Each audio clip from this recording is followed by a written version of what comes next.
السلام علیکم ملګرو، ویډیو وګورئ او لایک یې کړئ او د تل په څېر یوه کوچنۍ غوښتنه لرم چې زما یوټیوب چینل هم در سره سبسکرایب کړئ.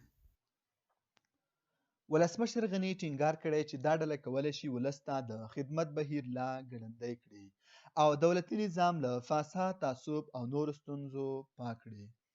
افغان ولسمشر محمد اشرف غني وایي په هغه نوي حکومت کې چې تر ولسمشریزو ټاکنو وروسته د ده په مشرۍ کې رامنځته شوی دی هیڅ سیاسي، سلیقوي او شخصي اختلاف نشته. ولسمشر غني په یوه ویډیویي پیغام کې ویلي له لسیزو وروسته په افغانستان کې یوه داسې سیاسي ډله واک ته رسېدلې چې پر لویو ملي اهدافو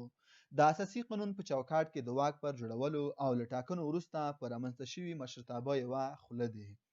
ښاغلي غني ټینګار کړی چې دا ډله کولی شي ولس ته د خدمت بهیر لا ګړندی کړي او دولتي نظام له فساد، تعصب او نورو ستونزو پاک کړي. ولسمشر غني په داسې حال کې دا څرګندونې کوي چې د ولسمشرۍ ټاکنو له وروستیو پایلو وروسته سیاسي جنجال لا هم دوام لري. په دې ټاکنو کې د نوموړي سیال عبدالله د ټاکنو پایلې نه دي منلې او له ښاغلي غني سره یې پر یوه ورځ د لوړې مراسم ترسره کړل او اوس ځان د افغانستان د ټولشموله حکومت ولسمشر بولي. نن شنبه د حمل په 2مه نیټه افغان ولسمشر له ټاکنو وروسته د کابینې لومړۍ غونډه ترسره کړه.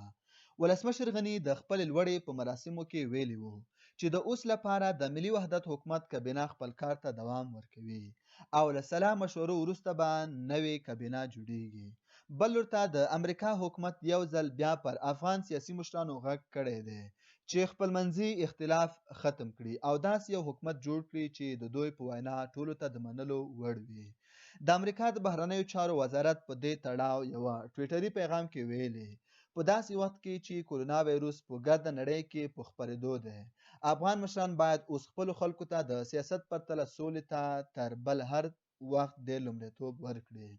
خو د امریکا ځانګړی استازی زلمی خلیلزاد وایي اوس د دې وخت را رسېدلی چې افغانان ټولشموله حکومت جوړ کړي. تر دې وړاندې د افغان سولې لپاره د امریکا د بهرنیو چارو وزارت ځانګړي استازي زلمی خلیلزاد د نوي لمریز کال پیغام کې ویلي وو تر ټولو غوره ډالۍ چې افغان مشران د نوي کال په تړاو خپل خلکو ته ورکولی شي دا ده چې د یوه ټولګډوني حکومت جوړولو لپاره سره یوې هوکړې ته ورسیږي، سیاسي کړکېچ پای ته ورسوي او د سولې لپاره له برابر شوي تاریخي فرصته ګټه واخلي. ښاغلي خلیلزاد پر ټویټر لیکلي اوس یې وخت دی چې افغانان جوړجاړی وکړي، خپلمنځي اختلافات لرې کړي او هغه سیاسي کړکېچ هوار کړي چې د ټولټاکنو او د دوو تحلیف غونډو نه رامنځته شوی. د خلیلزاد په ټویټونو کې دا هم راغلي چې د سولې له تاریخي فرصت نه د ګټې اخیستنې لپاره اړین ګامونه واخلي، د کورونا وایروس د وبا د قابو کولو او ترې د خلکو د ساتنې لپاره په ګډه د طالبانو په ګډون کار وکړي.